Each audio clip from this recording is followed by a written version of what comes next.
do that through a process I call entity structure, which simply stated is it's the most effective and powerful lawsuit deterrent and tax saving strategy ever developed.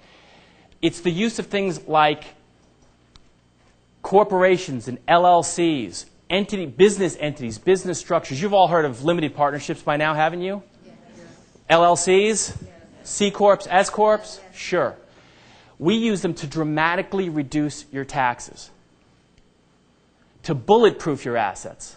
Let me tell you what I mean by bulletproof. Well, first of all, on the tax saving side of things, I'm not talking about saving you a couple of bucks. It wouldn't be worth it to me to fly out here to take up your good and valuable time to teach you how to save, a couple $100.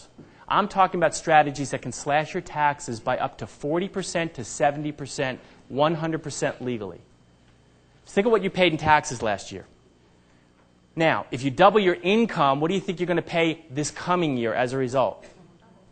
Double, right? More. We're talking about slashing that amount in half, legally, morally, ethically, right out of the book. The thing is, we're going to be teaching you how to read from a little different book. Bulletproof your assets means this.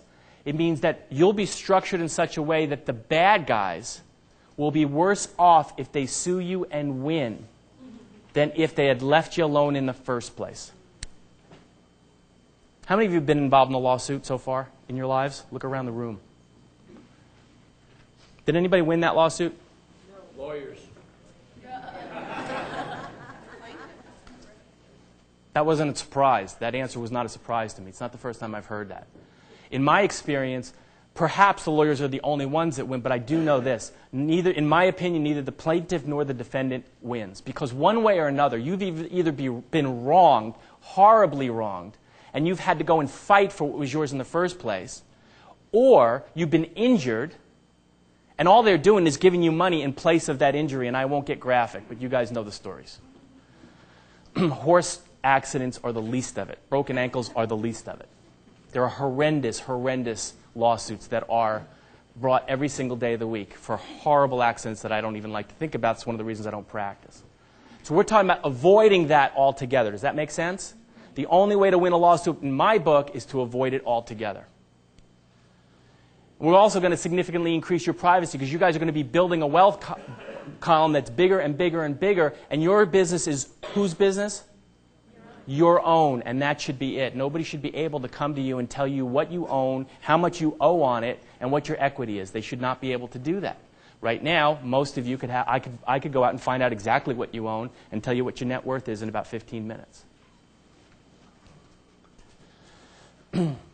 So the question becomes, you're going to use some of these strategies, correct? Yes. Beginning when? Now. By the way, if you're doing business with a partner, how many of you have a partner in business? A general partnership? The only thing riskier than doing business in your own name is doing business with what? A partner. Because if you're doing business with a general partner, not a limited partnership, but a general partnership, you're on the hook for your mistakes, but you're also on the hook for who else's mistakes? Theirs. And even if they don't mess up, do you think maybe their teenage kids might jump in the car and get into an accident? And if they do, who's going to get dragged into the lawsuit? Your insurance company. They might not fully protect you. Surprise! I used to give examples of friends of mine that got involved in lawsuits, and years into them, one person in particular called me up, and Jim said, Drew, we're going to court pretty soon on this case. It involves my wife was in our car, got into an accident, and we've been sued, and it's about 2 years into the process. The insurance company just called me up, and they said that it might be a good idea for me to get my own attorney because the policy might not cover everything that was damaged. What do you think they're telling me, he says. And I said, you better run out and get an attorney quick and sue the insurance company to make sure that they represent you. Are insurance companies in business to make you money, to pay your claims? They're in business for what purpose? To make money themselves, and the more money they pay out in claims, what happens to their profits? The brutal truth is the more money they pay out, the less money they make. And they've got all kinds of strategies set up, whether it's health care or liability insurance, to prevent having to pay that money out. So I didn't say don't have insurance, did I? You've got to have insurance, but it can't be your only source of peace of mind. You can't be dependent on your insurance company to come through. So the moral of the story is never, ever own your businesses or your real estate investments in your own name. Never. Because if you do, you're exposing yourself in ways that you probably never even thought of. Fair enough? I'm going to take that dot and I'm going to say that's you guys. I'm going to say that in the last 2-3 days you've decided to make your mark on the world. You've decided to go from the world of serving the boss and making the boss rich to going into business for yourselves and making yourselves really wealthy and financially secure. Is that okay? Is everybody here to do that? Say yes. Yes. Everybody here is now in business for themselves, are they not? Yes. That's a good thing because you're going to find out from a tax perspective why that's incredibly important. So that's you. You've made your mark. Now you're going to go out tomorrow and you're going to start researching deals and you're going to do your first deal, right? You're going to locate several properties and you're going to go out and buy one for 60, 70, 80 cents on the dollar. And what's going to happen to your asset column? It's going to grow, isn't it? Boom, it just grew.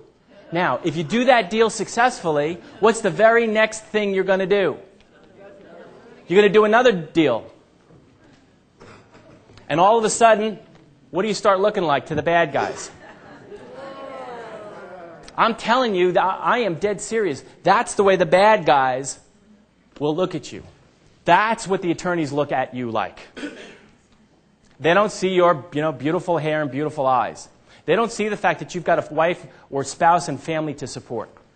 They see your net worth, and the only thing they're interested in is how to get to it. That's it.